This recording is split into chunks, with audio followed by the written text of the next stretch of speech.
Kami dari kelompok 2 ingin mempresentasikan tugas kami dengan mata kuliah akuntansi biaya dan dosen pengampu Wahyu Febri Eka Susanti, SE, MSI, AKCA. Baik, judul materi kami yaitu variabel costing dengan metode harga pokok pesanan dan metode harga pokok proses. Sebelum masuk ke pembahasan, izinkan saya untuk memperkenalkan anggota kelompok saya. Baik, perkenalkan, nama saya Gadis Lupita sebagai moderator dan anggota kelompok saya, Oktaviani Aulia Salsabila, kemudian Rahma Laveta, dan yang ketiga Luciana, keempat Tiara Saputri, kelima Egidea, keenam Yuapni Sepditami, ketujuh Meliana, kedelapan Heldi, kesembilan Fiorlanda, kesepuluh Vivian Natania, dan yang ke-11 Kevin.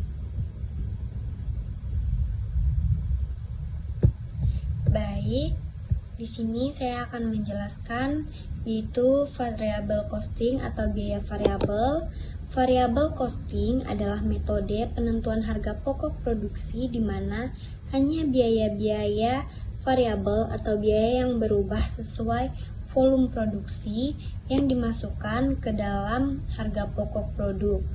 Biaya tetap dimasukkan dalam harga pokok produk tetapi dianggap sebagai biaya periode dan dibebankan langsung ke laporan laba rugi. Di sini biaya yang termasuk yaitu biaya bahan langsung, biaya tenaga kerja langsung, dan biaya overhead pabrik variabel.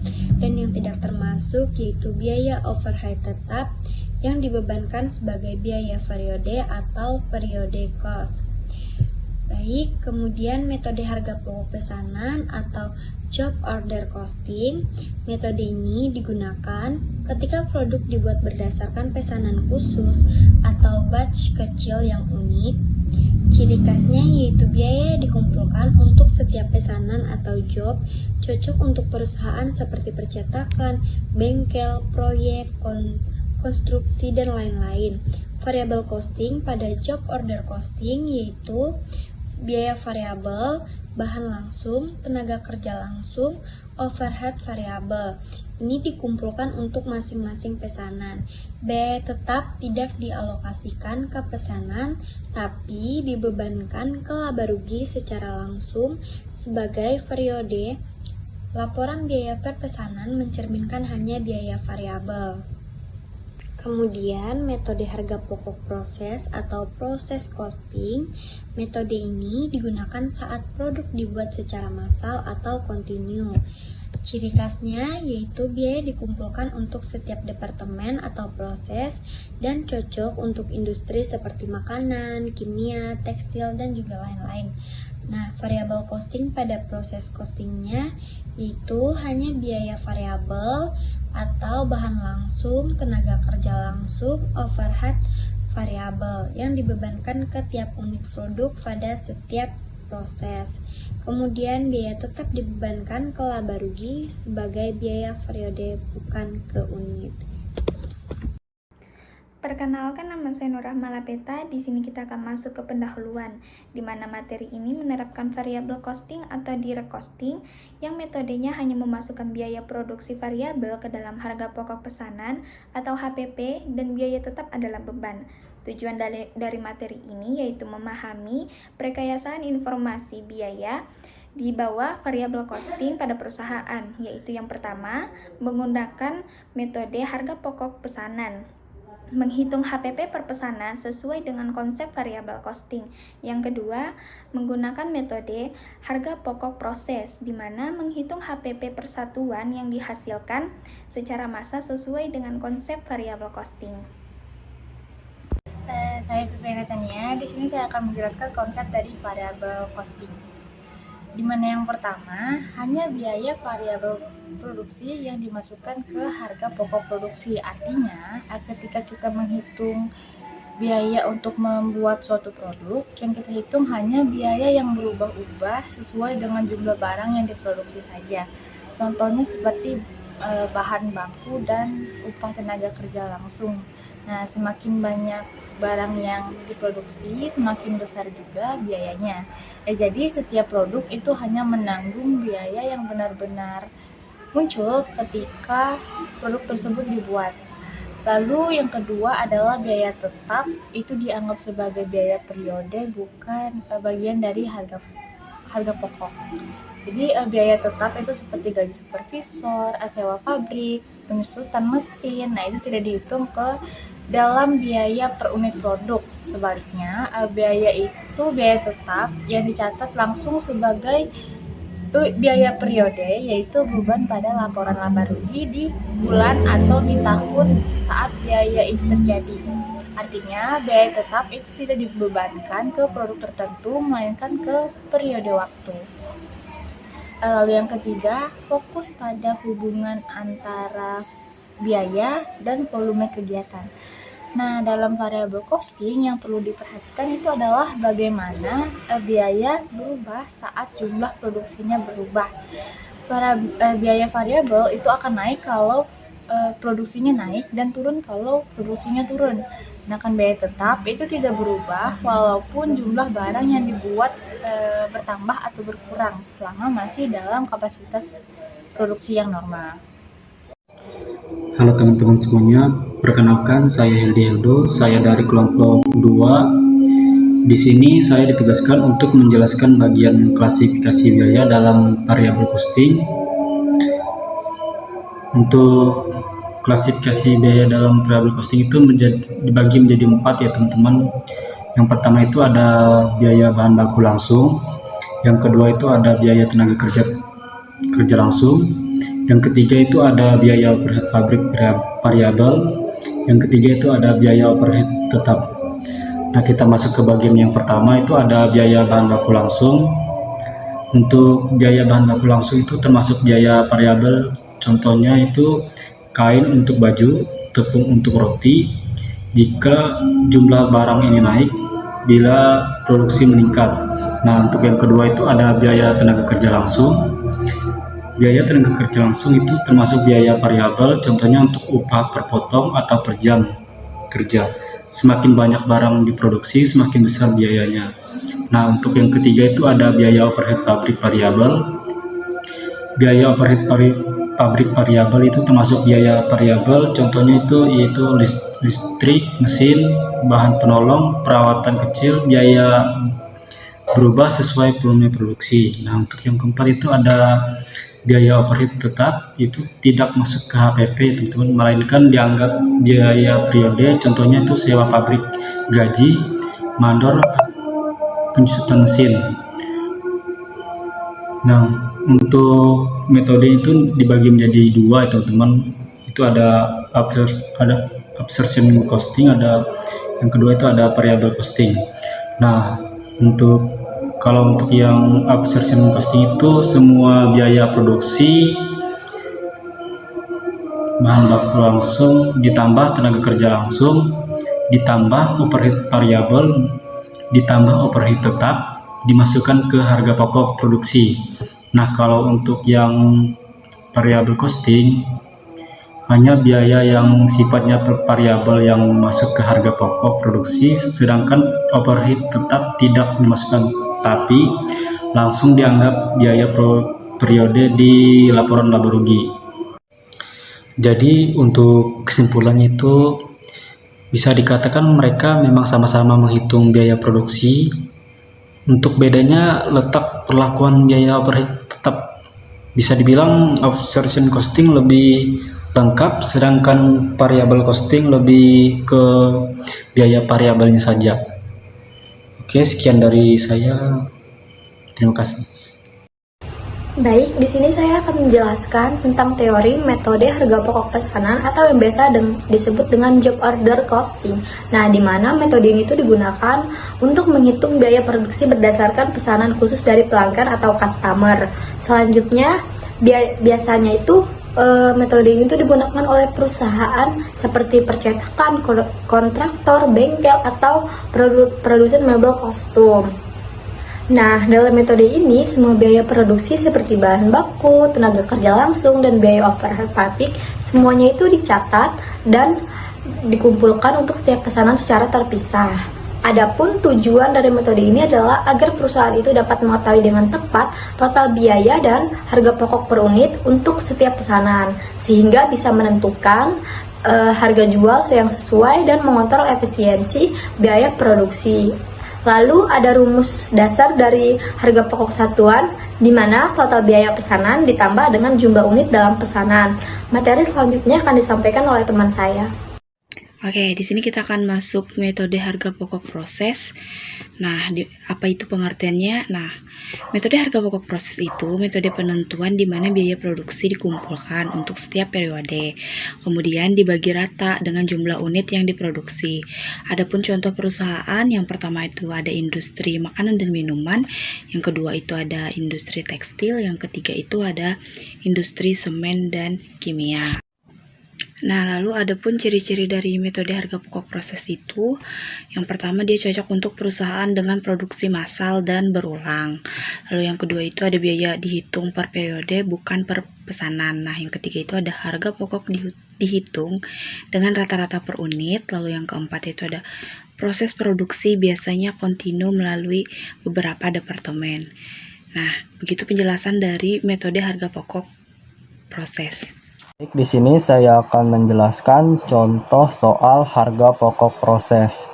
Untuk soalnya yaitu PT X memproduksi produknya melalui dua departemen produksi, departemen pertama dan departemen kedua. Perusahaan menggunakan metode variable costing dalam penentuan harga pokok produksinya. Penentuan harga pokok produk jadi dilakukan dengan menggunakan metode harga pokok rata-rata tertimbang, data produksi, biaya produksi, dan biaya non-produksi bulan Januari. Untuk langkah yang pertama yaitu data produksi departemen pertama. Berdasarkan data produksi departemen pertama bulan Januari, diketahui bahwa produk yang dalam proses awal sebanyak 4.000 kg dan produk yang dimasukkan dalam proses bulan ini sebanyak 40.000 kg, sehingga total produk yang dikerjakan adalah 44.000 kg. Dari jumlah tersebut, produk yang selesai dan ditransfer ke departemen 2 sebanyak 35.000 kg dan produk dalam proses akhir sebanyak 9.000 kg. Selanjutnya, mencari biaya produksi yang dibebankan pada departemen pertama. Biaya produksi yang digunakan dalam metode variable costing hanya mencakup biaya variabel yang terdiri dari yang pertama yaitu biaya bahan baku dengan total 22 juta rupiah dengan biaya per unit 500 rupiah. Selanjutnya yaitu biaya tenaga kerja langsung sebesar 30.975.000 rupiah dengan biaya per unit 750 rupiah. Selanjutnya yaitu biaya overhead pabrik variabel dengan jumlah total 39.235.000 rupiah dengan biaya per unit 950 rupiah. Dan total biaya variabel yaitu 92.210.000 rupiah dan total biaya per unitnya yaitu 2.200.000 rupiah per unit. Artinya total biaya variabel per unit produk departemen 1 adalah 2.200 rupiah. Selanjutnya yaitu perhitungan harga pokok produk selesai. Produk yang telah selesai diproses dan ditransfer ke departemen 2 sebanyak 35.000 kg, maka total harga pokok produk selesai adalah 35.000 unit dikali 2.200 rupiah sama dengan 77 juta rupiah. Selanjutnya yaitu perhitungan produk dalam proses akhir. Produk dalam proses akhir sebanyak 9.000 kg dengan tingkat penyelesaian yaitu bahan baku 100% selesai, tenaga kerja 70% selesai, overhead pabrik variabel 70% selesai.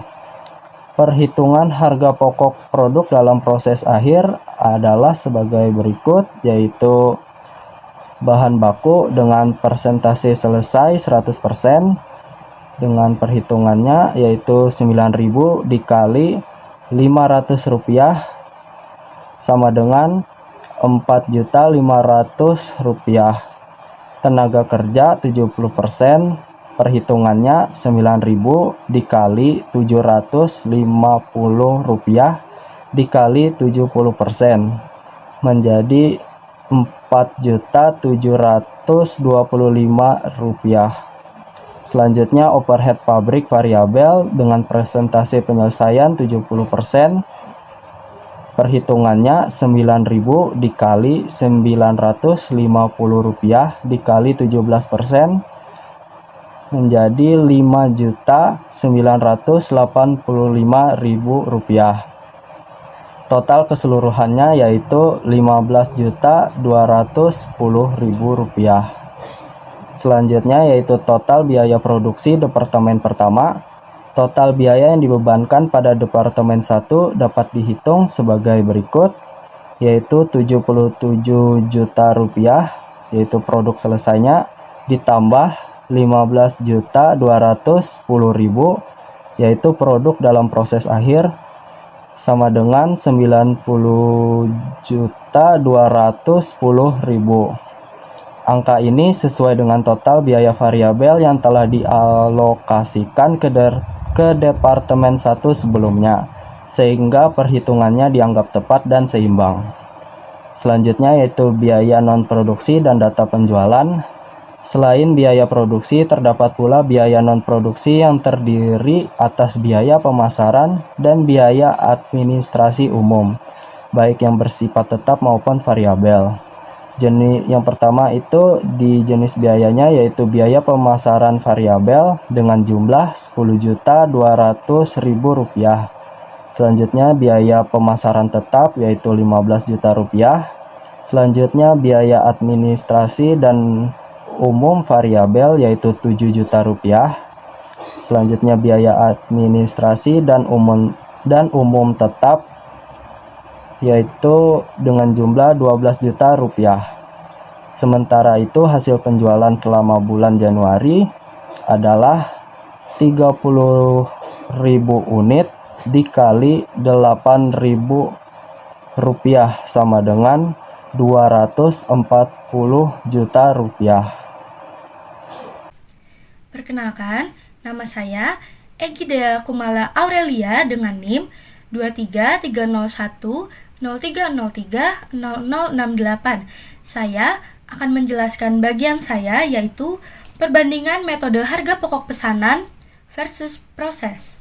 Di sini di PPT saya buat menjadi tabel. Lalu dari harga pokok pesanan dan harga pokok proses itu saya buat perbandingan aspeknya, yaitu yang pertama dari unit perhitungannya, lalu jenis, akuntansi biaya, overhead pabrik variabel, dan penggunaan variabel costingnya. Dari aspek pertama, unit perhitungan, kalau harga pokok pesanan itu dia per pesanan atau order, sedangkan harga pokok proses dia per periode atau produksi massal. Seperti yang sudah pernah dijelaskan oleh Ibu pada pertemuan awal, dan sering juga sebenarnya sudah dijelaskan oleh Ibu. Contohnya seperti kursi di kelas waktu itu Ibu jelaskan, misalnya kursi di kelas ini entah busanya diganti yang lebih empuk atau apa untuk harga pokok pesanan, sedangkan yang proses dia semua kursinya akan sama, seperti itu. Lalu dari jenis, kalau harga pokok pesanan pastinya dia produksinya khusus atau bisa lebih unik dari harga pokok proses, karena harga pokok proses dia produksinya massal, yang artinya semuanya sama dan tentunya terus menerus. Lalu dari aspek akuntansi biaya, kalau harga pokok pesanan biayanya dicatat pada kartu harga pokok pesanan, Sedangkan harga pokok proses biayanya dihimpun per periode, basis rata-rata. Lalu dari aspek overhead pabrik variabel, itu harga pokok pesanan dia dibebankan berdasarkan tarif di muka. Sedangkan harga pokok proses dia dibebankan berdasarkan biaya aktual yang terjadi. Terakhir, penggunaan variable costingnya, harga pokok pesanan dan proses ini sama-sama bisa diterapkan. Selanjutnya, di sini ada saya berikan ringkasan praktek perbandingan harga pokok proses versus pesanan. Untuk harga pokok pesanan, saya ambil perusahaannya ada perusahaan percetakan, dan pokok proses saya ambil minuman kemasan. Secara jenis produksi tentunya berbeda. Untuk percetakan, dia produknya ialah brosur dan spanduk, yang biasanya orang pesan itu custom, beda-beda. Lalu untuk minuman kemasan, seperti yang sudah terjual banyak, contohnya ini Aqua misalnya, ini pasti diproduksi massal dan semuanya bisa seperti ini. Lalu basis akumulasi biaya, pokok pesanan tentunya per pesanan atau order, sedangkan harga pokok proses dia per departemen dan periode. Secara kelebihan, harga pokok pesanan dia akurasi biayanya per pesanan, jadi tentunya berbeda dengan harga pokok proses. Karena harga pokok proses itu biasanya pencatatan biayanya pada produksi yang besar. Lalu kekurangannya, untuk harga pokok pesanan dia pencatatannya pastinya lebih detail karena setiap pesanan bisa berbeda. Sedangkan harga pokok proses, kekurangannya ia kurang cocok untuk produk unik atau custom tadi. Saya rasa itu yang bisa saya jelaskan. Selanjutnya akan dijelaskan oleh teman saya. Terima kasih. Baik, di sini saya akan menjelaskan kelebihan dari variable costing. Yang pertama itu memudahkan pengendalian biaya. Kedua, mendukung perencanaan laba jangka pendek. Ketiga, membantu analisis biaya lebih akurat. Keempat, berguna dalam pengambilan keputusan. Dan yang kelima, efektif untuk strategi pencapaian laba cepat. Saya Oktaviania Aulia Salsabila. Di sini saya akan menjelaskan beberapa kelemahan dari variable costing. Nah, yang pertama itu tidak sesuai dengan standar akuntansi keuangan, karena dalam laporan keuangan resmi biasanya memakai metode full costing dengan memasukkan semua biaya termasuk biaya tetap ke harga pokok produk. Yang kedua, kurang tepat untuk analisis jangka panjang. Variable costing hanya fokus pada biaya variabel sehingga tidak memperhitungkan biaya tetap yang penting untuk perencanaan jangka panjang. Yang ketiga, itu menunjukkan tidak menunjukkan biaya penuh produk. Karena biaya tetap tidak dimasukkan, maka hasil perhitungan biaya produk jadi lebih rendah dari biaya sebenarnya. Yang keempat, kurang cocok untuk industri padat modal. Industri dengan investasi besar, misalnya pabrik besar, itu punya biaya tetap tinggi, jadi metode ini tidak mencerminkan biaya secara akurat. Yang terakhir, itu bisa menimbulkan salah persepsi manajemen. Jika manajer hanya melihat biaya variabel, mereka bisa salah mengambil keputusan. Misalnya menilai produk terlalu menguntungkan, padahal belum menutup biaya tetap. Baik, selanjutnya kita masuk ke dalam kesimpulan. Jadi, variable costing membantu perusahaan memisahkan biaya variabel dan biaya tetap sehingga lebih mudah untuk menganalisis laba jangka pendek. Pada metode harga pokok pesanan, variable costing memudahkan perhitungan biaya tiap pesanan. Sedangkan pada metode harga pokok proses digunakan untuk menghitung biaya per unit dalam produksi massal. Dengan demikian, variable costing sangat berguna untuk pengendalian biaya dan pengambilan keputusan manajerial, meskipun kurang tepat jika digunakan untuk laporan eksternal jangka panjang.